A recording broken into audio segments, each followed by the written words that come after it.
के लिए कभी चीज़ें इतनी मुश्किल नहीं रही जितनी अब हो रही हैं, और पाकिस्तानियों की जानिब से ऐसा हो रहा है। ये इंतहाई अफसोसनाक है और चंद लोगों ने अपनी ख्वाहिशात की तकमील के लिए इस इदारे के साथ ये बहुत बड़ी ज़्यादती की है।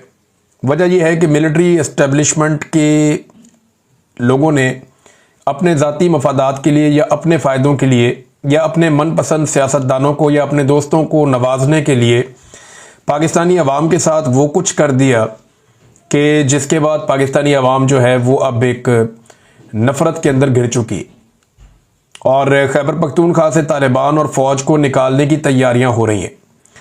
इस सिलसिले में 3-4 चीज़ें हैं जिनमें से कुछ आपको आइडिया है और कुछ मैं आपको ऐसी चीज़ें बताऊंगा जिनके बारे में आपको अभी तक नहीं पता कि फ़ौज को कैसे खैबर पख्तूनख्वा के कबायली इलाकों से और दीगर इलाकों से निकालने की कोशिश हो रही है। पहली खबर तो ये है कि खैबर के अवाम निकले बहुत बड़ी तादाद में। इसके मनाज़र भी आप देख सकते हैं।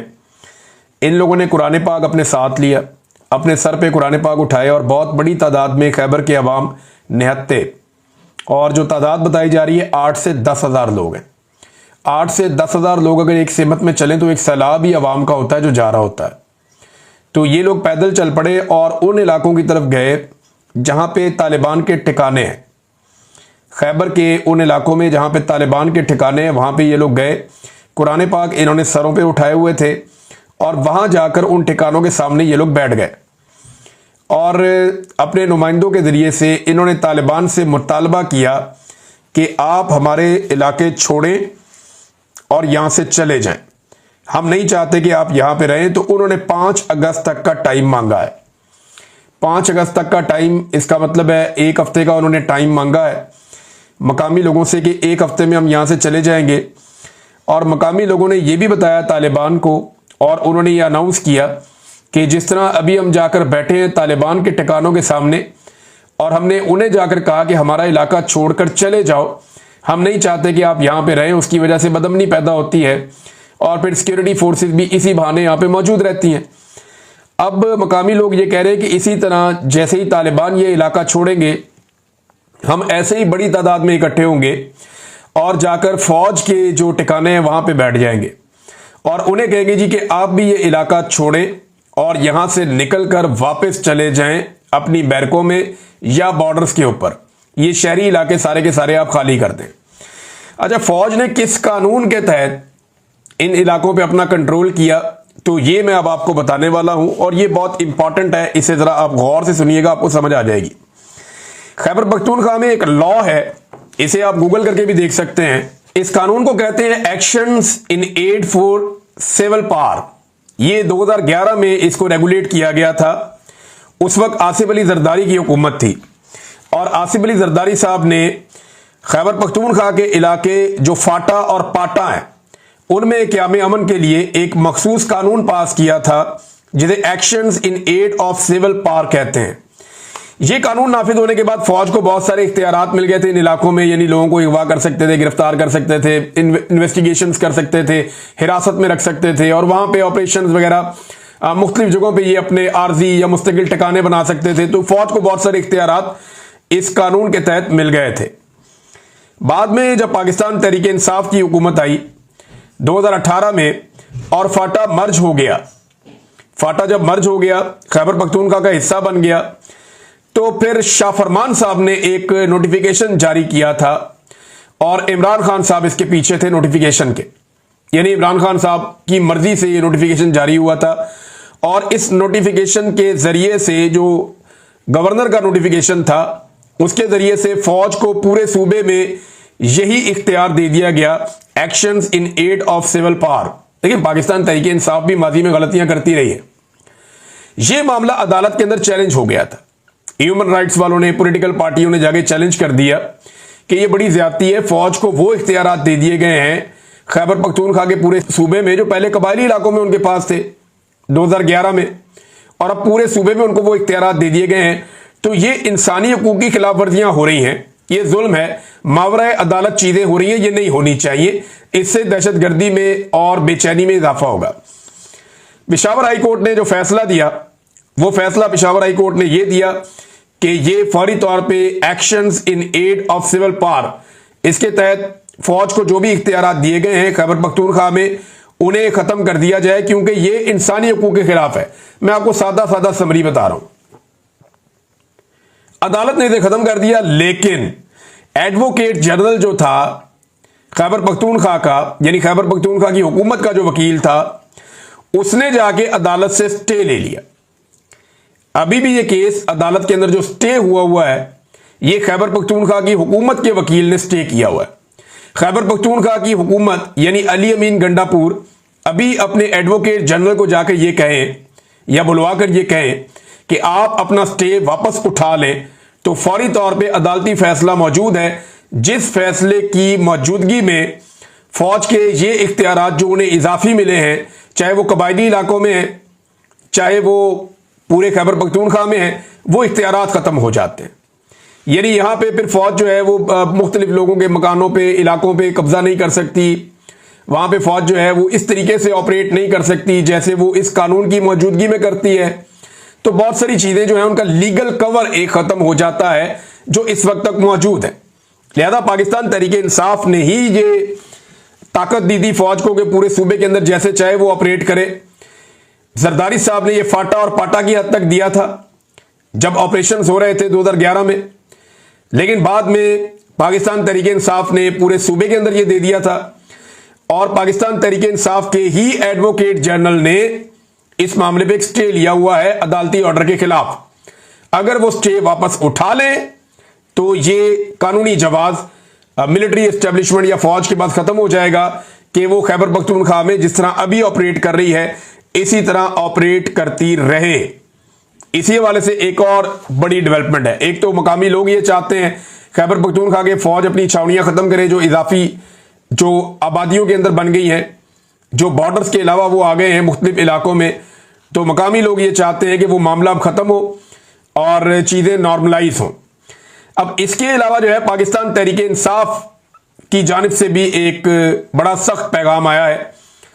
सहाफ़ी हैं मोहम्मद फ़हीम, ये बड़े अच्छे जर्नलिस्ट हैं, और इन्होंने जो हंगामी करारदाद है वो शेयर की है पाकिस्तान तहरीक इंसाफ प्रोविंशियल सेक्रेटेरिएट खैबर पख्तूनख्वा से। ये जो करारदाद है ना, ये बड़ी इंपॉर्टेंट है। इसको आपको सुनना पड़ेगा और समझना पड़ेगा कि एक्चुअली पीटीआई करने क्या जा रही है। ये बड़ा सख्त कदम है जो अब उठाया गया पाकिस्तान तहरीक इंसाफ की जानिब से। इस करारदाद के मुताबिक तहरीक इंसाफ खैबर पख्तूनख्वा की तंजीमी कमेटी ने अपने 28 जुलाई 2025 के हंगामी इजलास में पूरे खैबर पख्तूनख्वा बिलखसूस जमशुदा अजला में पुरअमन शहरियों पर जारी रियासती तशद्दुद बिलखसूस 27 जुलाई 2025 के सानहे तीरा की शदीद तरीन मजम्मत की है। कमेटी का मौक़िफ़ मुतफ़िक़ा तौर पर यह है कि आईन पाकिस्तान के आर्टिकल 245 के तहत तवील फौजी तैनाती ने एक ऐसा माहौल पैदा कर दिया है जहां ताकत बेकाबू हो चुकी है और जवाबदेही अमलन गैर मुअस्सर है, जिससे बुनियादी हकूक पामाल हो रहे हैं और मकामी अमन तहस नहस हो रहा है।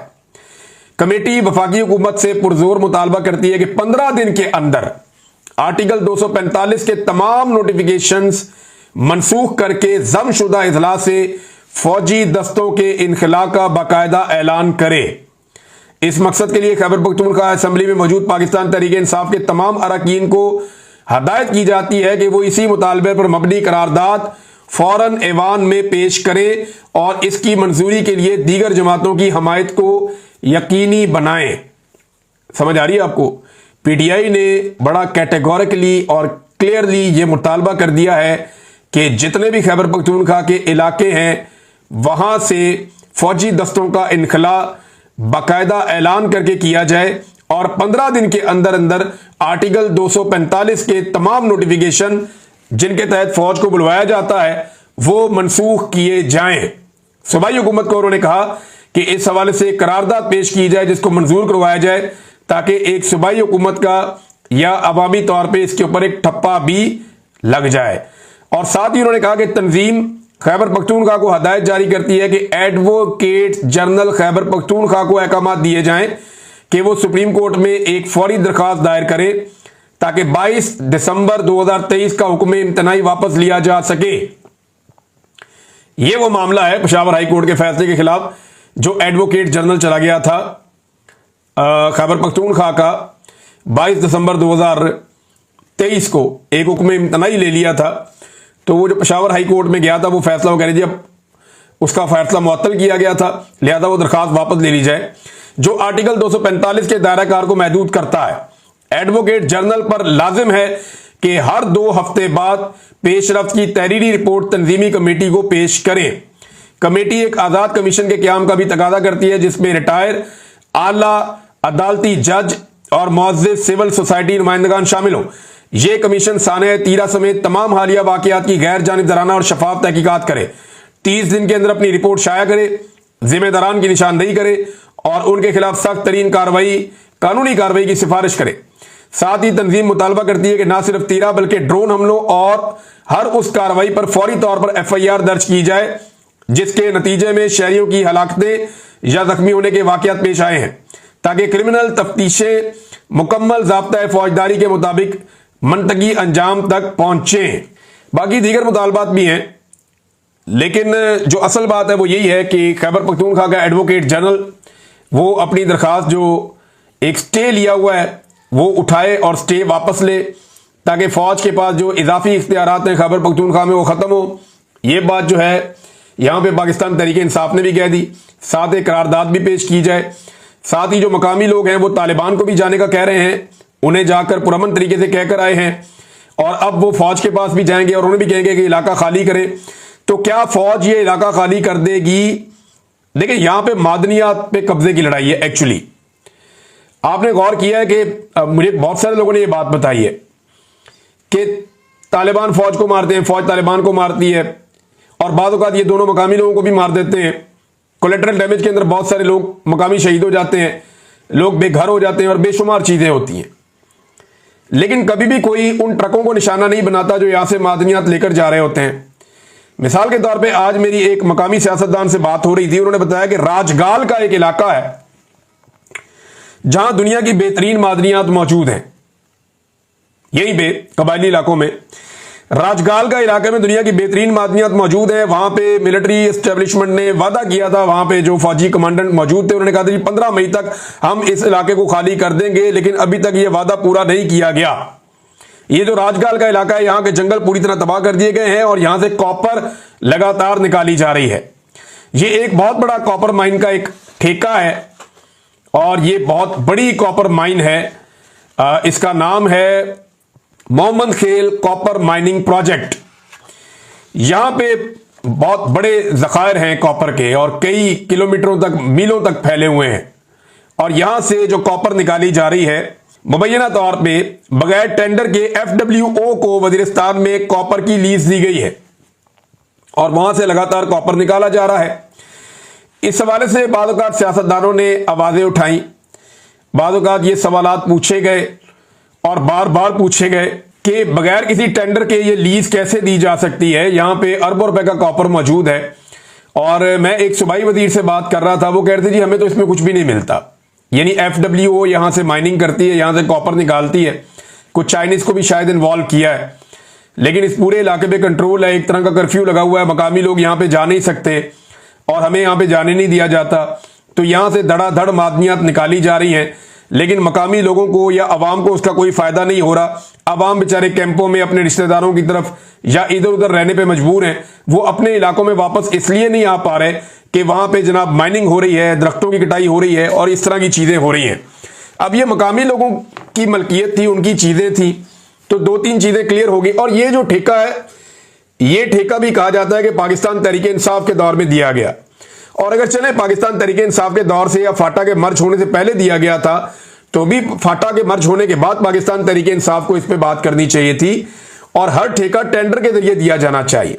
जब FWO को बगैर टेंडर के अगर कोई ठेका मिल जाता है तो इसका मतलब क्या है? इसका मतलब यह है कि आप एक फौज के झेली इदारे को एक ठेका दे रहे हैं बगैर टेंडर किए हुए, बगैर आप कंपटीशन में लाए हुए दे रहे हैं, तो उनका मुकाबला तो कोई और पार्टी कर ही नहीं सकती। कोई प्राइवेट बेचारा इन्वेस्टर या सरमायादार या कोई बिजनेसमैन उनका क्या मुकाबला करेगा? वो एक इदारा है, उनके पास बहुत ताकत है और वो जैसे चाहे कर ले। जैसा कि इमरान खान साहब के दौर में भी ये चीजें ऐसे ही चलती रही और इस दौर के अंदर भी ये चीजें वैसे ही चल रही हैं। लेकिन अब अच्छी बात यह है कि खैबर पख्तूनख्वा के अवाम को भी समझ आ गई है और इमरान खान साहब को भी बहुत अच्छी तरह समझ आ गई है कि पाकिस्तान के मफाद में क्या है। और पाकिस्तान की एस्टेब्लिशमेंट पाकिस्तान के मफाद को कैसे इस्तेमाल करती रही है कि ये पाकिस्तान का मफाद है, ये कहकर के अपना फायदा निकालते रहे हमेशा, और पाकिस्तान के फायदे को पसे पुष्ट डाला जाता रहा। अब नाज़रीन, जो वादी तीरा का इंसिडेंट हुआ ना, यहां पे पाकिस्तान तहरीक इंसाफ के लोग ये क्लेम कर रहे हैं कि जो पहला जरगा हुआ जिसमें फौजी अफसरान भी बैठे हुए थे और कुछ और लोग भी बैठे हुए थे, ये सरकारी मालकान थे। ये जो मलकान होते हैं ना, मलिक कहते हैं उन्हें, जो सरकारी तौर पे नॉमिनेट किए जाते हैं कि ये यहाँ पे छोटे मोटे सरदार हैं इन इलाकों के, तो ये सरकारी मालकान थे जिनके अच्छे ताल्लुकात सरकार के साथ रहते हैं। और दूसरा शमसुद्दीन साहब थे जो एमपीए के उम्मीदवार थे फजलुर रहमान साहब के पीके 71 से, ये भी उसके अंदर शामिल थे, वहां पे मौजूद थे जरगे में। और ये बार बार सब लोग बता रहे हैं कि फजलुर रहमान साहब की पार्टी ने, क्योंकि जब ये वादी तीरा वाला इंसिडेंट हुआ तो सबसे पहले मिन्नतें की गई फजलुर रहमान साहब की पार्टी की, और उन्हें कहा गया जी हमें इसमें रेस्क्यू करें। तो एस्टेब्लिशमेंट ने जब उनका दरवाजा खटखटाया तो उन्होंने जनाब फिर फौरी तौर पे एक जरगा बुलाया और जी पैसे ले आओ, इन लोगों को इतने इतने पैसे देंगे, ये करेंगे। लेकिन लोग बिगड़ गए हैं, लोग अब बात मानने को तैयार नहीं है। खैबर पख्तूनख्वा की गवर्नमेंट ने जो है वो उससे बहुत ज्यादा पैसे भी ऑफर किए हैं, लेकिन पैसों से कुछ होता नहीं। अभी तक एफआईआर दर्ज नहीं हुई। इमरान खान साहब ने कहा था कि हर ऐसे इंसिडेंट की एफआईआर दर्ज होनी चाहिए। एक तरफ जो वजीर आजम है वो ये कहता है कि जनाब ये शरपसंदों ने गोलियां चला के बंदे मारे, तो आज शरपसंदों के ठिकाने पे बहुत बड़ी तादाद में, या जो तालिबान है उनके ठिकाने पे बहुत बड़ी तादाद में अवाम गई है। आज तो किसी को गोलियां नहीं लगी, कल यही अवाम जब गई थी ब्रिगेड हेडक्वार्टर के सामने तो वहां गोलियां लग गई थी। तो हमें यह सोचना पड़ेगा कि अवाम क्या सोच रही है और इदारे क्या सोच रहे हैं और हम किस तरफ बढ़ रहे हैं। चंद लोगों की ख्वाहिशात की तकमील के लिए पाकिस्तान के सबसे कीमती और ताकतवर इदारे को पाकिस्तान की आवाम के सामने लाकर खड़ा कर देना, यह कोई दानिशमंदी या अकलमंदी नहीं है। एक दो लोगों की खुशी के लिए इतनी बड़ी कुर्बानी पाकिस्तान नहीं दे सकता। यह पाकिस्तान को, पाकिस्तान के इदारों को और तमाम लोगों को इसके बारे में जरूर सोचना चाहिए। तमाम दानिश्वरों को इसके ऊपर बात करते रहना चाहिए। गंडापुर साहब को एफआईआर दर्ज करनी चाहिए थी, कल के वाकये की भी, ड्रोन अटैक्स की भी।